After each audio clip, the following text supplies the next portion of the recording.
I had always heard that living in a quiet neighborhood was a blessing. Peace and tranquility were supposed to be the norm, and that was exactly what I had hoped for when I moved into my new house on Elm Street. Little did I know, quiet could sometimes take on a whole new meaning. My new home was a charming two-story house with a white picket fence, a lush green lawn, and a garden that was well maintained by the previous owner, Mrs. Reynolds. The quietness of the neighborhood was exactly what I needed to escape the bustle of the city, or so I thought. One sunny morning, I decided to take a stroll around the neighborhood to familiarize myself with the area. As I passed the houses, I couldn't help but notice how quiet it was. There were no children playing in the yards, no dogs barking, and no neighbors outside tending to their gardens. It was as if I had moved into a ghost town. As I continued my walk, I noticed one particular house that stood out. It was the house next door, a quaint little cottage-style home painted in a soft shade of blue. The curtains were drawn, and the windows appeared to be covered with some sort of reflective film, making it impossible to see inside. The front yard was immaculate, but there were no signs of life.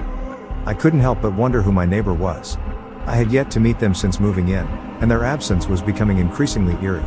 I decided to ask another neighbor, Mr. Henderson, if he knew anything about the person living in the blue cottage. "Oh, that house," he said, his brows furrowing. "That's the Thompson place. Mr. Thompson used to live there with his daughter, Emily. They were a quiet pair, always kept to themselves. But after Mr. Thompson passed away a few years ago, I haven't seen Emily around much either. She's a bit of an odd one, that girl."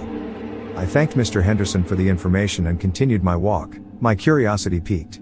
Emily Thompson, the mysterious neighbor, sounded like an enigma. I wondered why she kept to herself and why the house was always so silent. Over the next few weeks, I tried to catch a glimpse of Emily. I would often find myself sitting on my porch, pretending to read a book, but really, I was watching the blue cottage. However, I never saw any signs of life. There were no lights on at night, and the only time I ever saw any movement was when the mailman delivered Emily's mail. It seemed as though she never left the house. One evening, as I was returning home from work, I noticed something strange. Emily's front door was slightly ajar. I couldn't resist the urge to investigate, so I cautiously approached the cottage. The eerie silence was only amplified as I stepped onto her porch. "Hello?" I called out, but there was no response.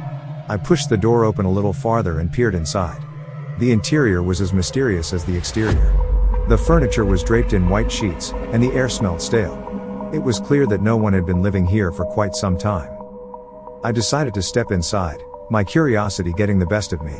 I called out again, louder this time, but still, there was no answer. As I explored further, I noticed something unsettling on the walls. They were covered in photographs, hundreds of them. Each photo featured a different person, all with their eyes scratched out. My heart raced as I continued to investigate the strange house. It was then that I heard a soft, melodic humming coming from upstairs. I cautiously climbed the creaky wooden staircase, my breath trembling.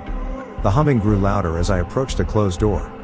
With trembling hands, I pushed the door open to reveal a room filled with candles. At the center of the room, Emily sat on the floor, her back to me. She was hunched over a large book, her voice wavering as she continued to hum. "Emily?" I whispered, my voice barely audible. She turned slowly, her eyes wide and devoid of any emotion. In her hand, she held a worn photograph, and as she extended it toward me, I could see that the eyes of the person in the photo had been scratched out, just like all the others. "Welcome," she said in a hollow voice. "You shouldn't have come here." Before I could react, Emily lunged at me with inhuman speed, her fingers cold and clammy as they closed around my throat. I gasped for breath, struggling to break free from her grip, but her strength was unnatural. As darkness closed in around me, I couldn't help but wonder how long Emily had been living this way and what had driven her to such madness.